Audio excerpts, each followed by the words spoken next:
Malingerers by Anton Chekhov. Marfa Petrovna Pechonkin, the general's widow, who has been practicing for 10 years as a homeopathic doctor, is seeing patients in her study on one of the Tuesdays in May. On the table before her lie a chest of homeopathic drugs, a book on homeopathy, and bills from a homeopathic chemist.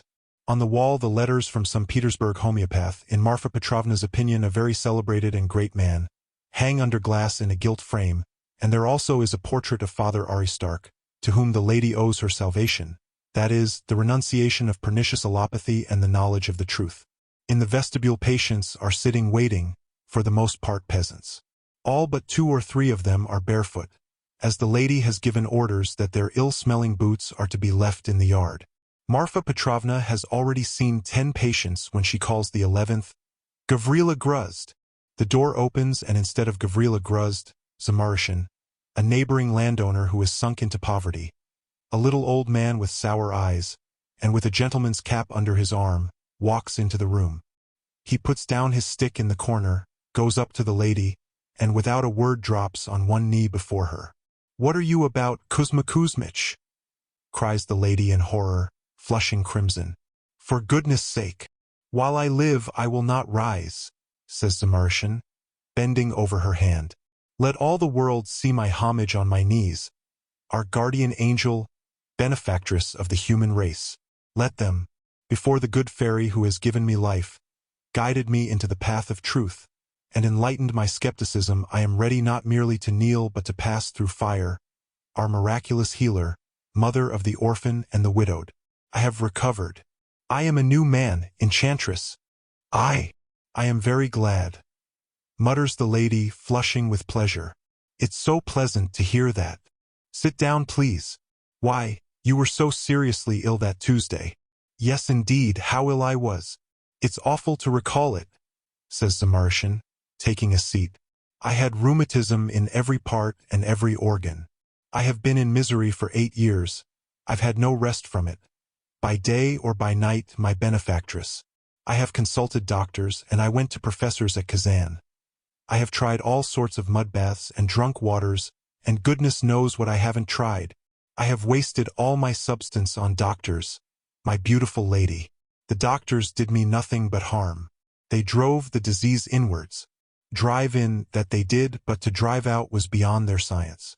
All they care about is their fees, the brigands. But as for the benefit of humanity, for that they don't care a straw. They prescribe some quackery, and you have to drink it. Assassins, that's the only word for them.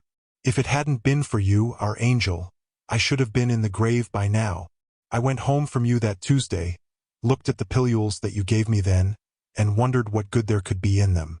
Was it possible that those little grains, scarcely visible, could cure my immense, long-standing disease? That's what I thought. Unbeliever that I was, and I smiled. But when I took the pilule, it was instantaneous. It was as though I had not been ill, or as though it had been lifted off me. My wife looked at me with her eyes starting out of her head and couldn't believe it. "Why, is it you, Kolya?" "Yes, it is I said. And we knelt down together before the icon, and fell to praying for our angel. Send her, O Lord, all that we are feeling." Zamarishin wipes his eyes with his sleeve, gets up from his chair, and shows a disposition to drop on one knee again. But the lady checks him and makes him sit down. "It's not me you must thank," she says, blushing with excitement and looking enthusiastically at the portrait of Father Aristarch. "It's not my doing. I am only the obedient instrument. It's really a miracle. Rheumatism of 8 years standing by one pilule of scrofuloso. Excuse me, you were so kind as to give me 3 pilules. One I took at dinner and the effect was instantaneous. Another in the evening and the third next day. And since then not a touch, not a twinge anywhere. And you know I thought I was dying. I had written to Moscow for my son to come. The Lord has given you wisdom, Our Lady of Healing. Now I am walking, and feel as though I were in paradise. The Tuesday I came to you I was hobbling, and now I am ready to run after a hare. I could live for 100 years. There's only one trouble, our lack of means. I'm well now, but what's the use of health if there's nothing to live on? Poverty weighs on me worse than illness. For example, take this. It's the time to sow oats, and how is one to sow it if one has no seed?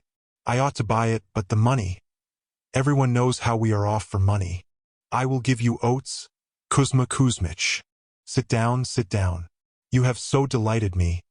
You have given me so much pleasure that it's not you but I that should say thank you.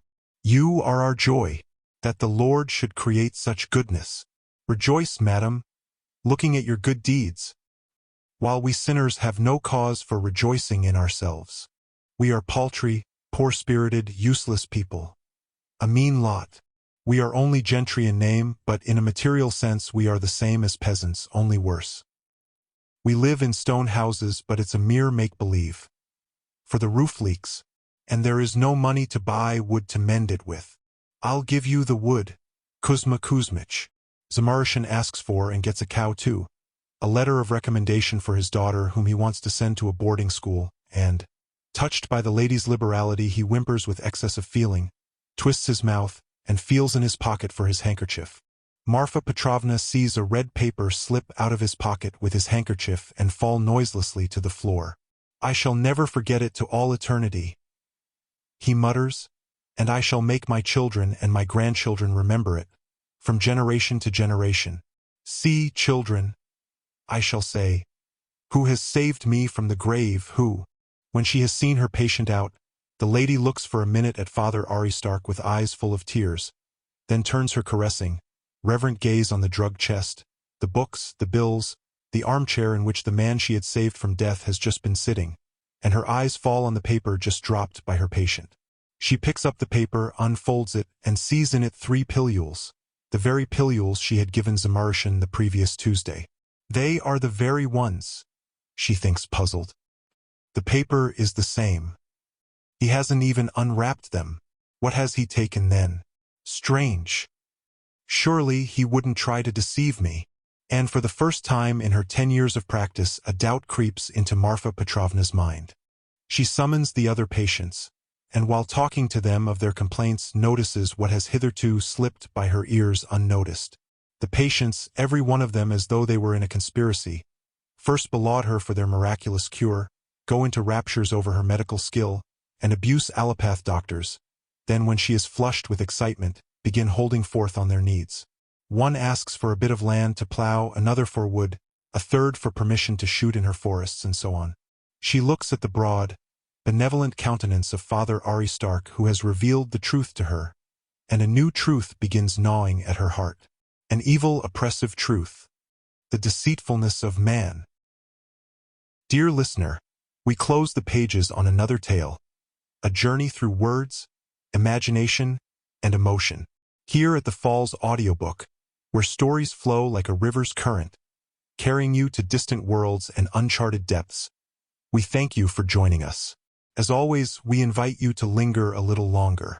Subscribe to our channel to discover more stories waiting to be heard, each a cascade of voices, ideas, and artistry. And remember, every great story begins with a single word. Perhaps the next one will begin with you. Until our voices meet again, may your days be filled with quiet moments, rich pages, and the soothing sound of a story well told. This is the Falls Audiobook, signing off.